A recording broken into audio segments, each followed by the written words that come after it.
Selamat datang di Jalan-Jalan Malam. Halo teman-teman pendengar, selamat datang di Jalan-Jalan Malam, di mana kita berjalan menelusuri kisah yang tak hanya nyata, tapi juga menggigilkan hati. Malam ini saya akan mengajak kalian ke sebuah tempat yang dikenal dengan kisah pesugihan paling menyeramkan di Jawa Tengah. Sebelum kita lanjutkan, baiknya kalian subscribe dulu dan nyalakan loncengnya. Bila suka, bagikan. Oke, kembali. Tempat di mana orang datang bukan hanya untuk mencari rezeki, tapi juga untuk menukar jiwa. Tempat ini bernama Gunung Kemukus.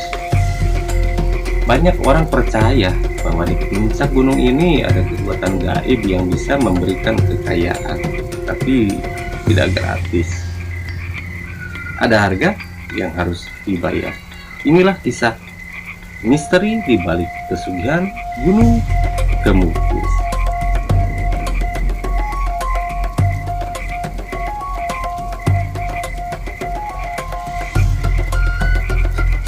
Malam itu sekitar pukul 9, saya berangkat dari kota Sragen bersama seorang kameramen bernama Bagas.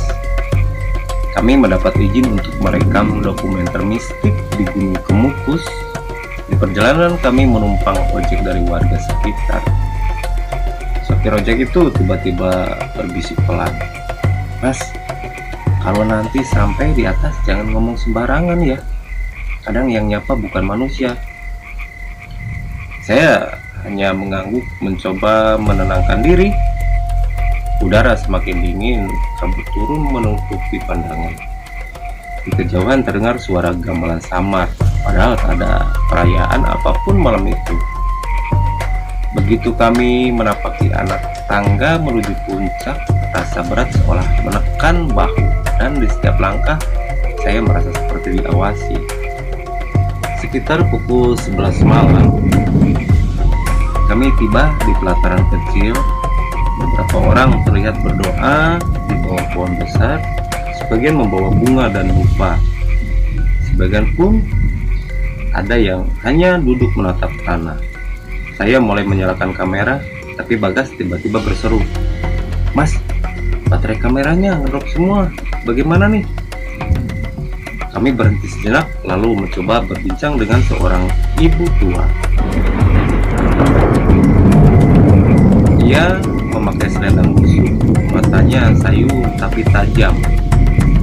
"Kalian datang malam-malam begini mau apa?"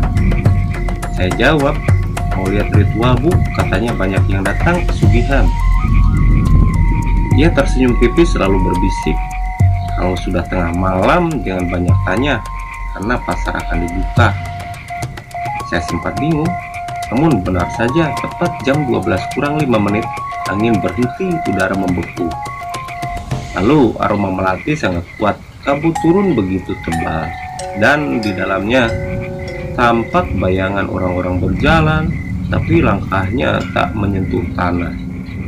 Adapun ada penjual sate dengan arang tanpa api, dan ada tawa perempuan menggema dan gemerincing uang dari arah gelap. Semuanya terasa nyata, tapi tidak ada yang benar-benar hidup.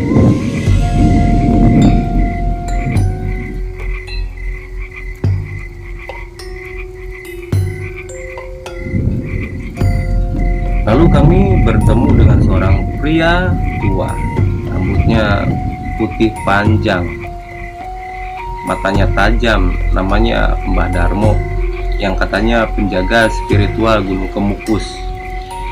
"Kalian ingin tahu rahasia pesugihan di sini?" katanya datang.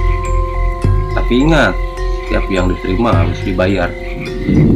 Mbah Darmo lalu bercerita, dulu di masa kerajaan Demak ada pangeran bernama Samudro yang jatuh cinta kepada ibu tirinya sendiri.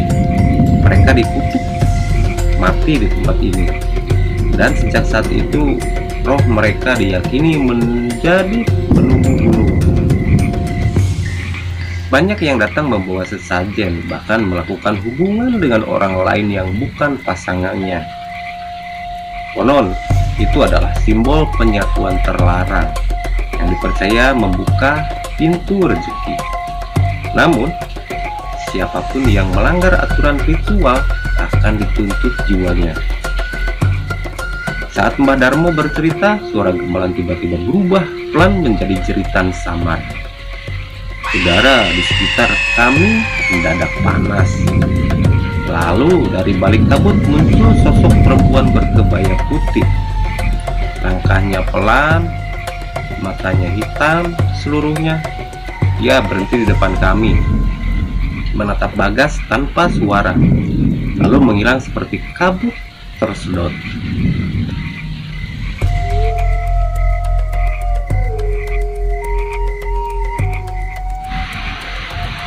Kami memutuskan turun gunung, tapi anehnya setiap belokan membawa kami kembali ke tempat yang sama.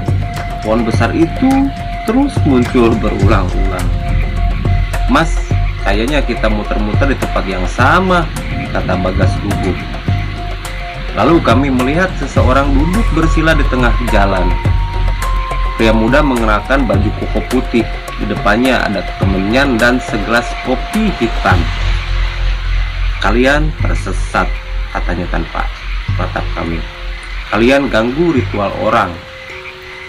Saya meminta maaf dan memohon jalan keluar. Dia menunjuk ke arah belakang saya. "Lewat situ, tapi jangan toleh ke belakang." Saya berjalan cepat, namun baru beberapa menit Bagas berbisik, "Mas, kayaknya ada yang manggil nama saya." Saya larang dia menoleh, tapi ia tetap melakukannya. Sekejap kemudian terdengar jeritan panjang. Saya menoleh spontan dan melihat Bagas berdiri kaku di belakangnya. Sosok wanita berkebaya putih tadi muncul lagi, tapi kini wajahnya rusak separuh. Kulitnya meleleh seperti lilin terbakar, dan darah hitam menetes dari mulutnya.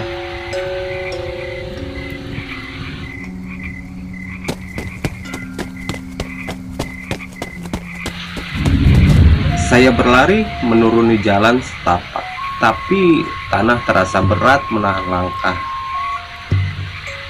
Kabut semakin tebal dan suara Mbah Darmo terdengar dari kejauhan. Dia menuntut janji yang tak pernah ditepati. Saya tidak tahu bagaimana akhirnya saya sampai di bawah. Ketika sadar, saya sudah di pos jaga warga. Beberapa orang menolong saya, namun Bagas tidak ditemukan. Kamera kami ditemukan di semak, dan di dalam rekaman terakhirnya terlihat Bagas berdiri diam di depan kabut. Lalu suara perempuan berbisik, "Sudah waktumu mengganti janji yang tak pernah ditepati." Sejak malam itu saya tak pernah kembali ke Gunung Kemukus. Tapi terkadang saat tengah malam dan saya membuka file video lama, ada bayangan wajah Bagas menatap dari layar menyeringai samar. Teman-teman pendengar, setiap kekayaan punya harga, dan tak semua rezeki datang dari doa. Ada yang datang dari kegelapan. Gunung Kemukus bukan sekedar legenda, tapi peringatan bagi kita semua bahwa keinginan tanpa batas bisa menjerumuskan siapapun. Bagi mereka yang pernah berjanji di sana, ingatlah, setiap janji akan ditagih meski setelah mati. Saya Mang Ebek, terima kasih sudah menemani perjalanan malam ini. Jangan lupa untuk subscribe, like, dan bunyikan loncengnya supaya Anda tidak ketinggalan cerita-cerita selanjutnya.